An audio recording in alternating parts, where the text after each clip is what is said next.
चिराग पासवान ने राजनीति में अपनी अहमियत को साबित कर दिया है। उनकी पार्टी एलजेपी ने 5 लोकसभा सीट पर जीत हासिल कर सबको चौंका दिया है। चिराग मोदी सरकार में कैबिनेट मंत्री के तौर पर शपथ ग्रहण करेंगे। चिराग पहली बार केंद्र सरकार में मंत्री बनेंगे।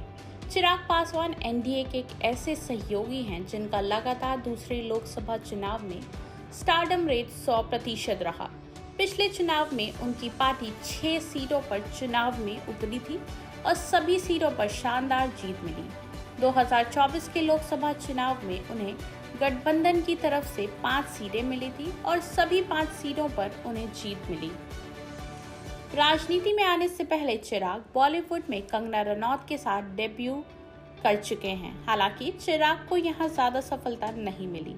2011 में तनवीर खान के निर्देशन में बनी फिल्म चिराग और कंगना लीड रोल में थे। फिल्म को दर्शकों से ज्यादा पसंद नहीं किया गया और चिराग राजनीति में अपनी संभावनाएं खोजने लगे। 2014 में 7 सीटों पर चुनाव लड़ते हुए एलजेपी ने 6 सीटों पर जीत दर्ज कर ली। चिराग पासवान जमुई से सांसद बन गए। रामविलास पासवान मोदी सरकार में केंद्रीय मंत्री बने।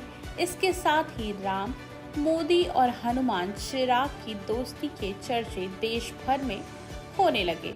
ये दोस्ती तब भी चलता रहा जब एनडीए में नीतीश कुमार की वापसी हो गई। राजनीति में लगभग 1 दशक बिताने के बाद चिराग पासवान के परिचय की शुरुआत हुई। 2019 के लोकसभा चुनाव में एनडीए की बड़ी जीत के बाद रामविलास पासवान बिहार के राज्यसभा के लिए चुने गए। इस चुनाव के दौरान ही चिराग पासवान के अनुसार नीतीश कुमार ने रामविलास पासवान का अपमान किया, जिसके बाद दोनों के रिश्ते बिगड़ते चले गए।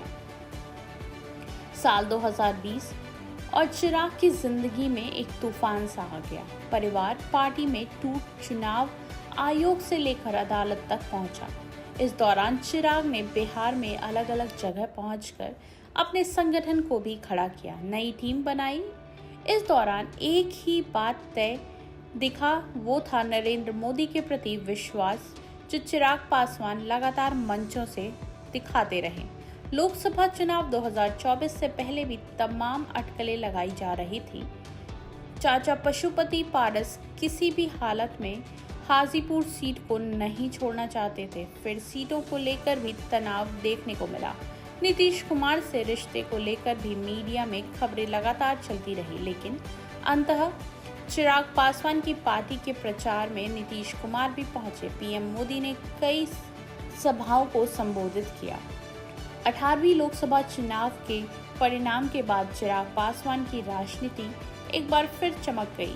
उनके पास 5 सांसद हैं। साथ ही रामविलास पासवान के दौर से ये माना जाता रहा है कि एलजेपी ही बिहार का एकमात्र पार्टी है जो किसी भी गठबंधन के पक्ष में वोट ट्रांसफर करवा सकती है। रामविलास पासवान और चिराग पासवान की राजनीति की ये खासियत रही है कि उनके रिश्ते विपक्ष के नेताओं से भी हमेशा अच्छे रहे हैं। बिहार में लालू परिवार के साथ चिराग पासवान के बेहद अच्छे संबंध हैं। ऐसे में आने वाले चुनाव और सरकार में चिराग पासवान की मजबूत उपस्थिति हो सकती है। 100 न्यूज़ की रिपोर्ट।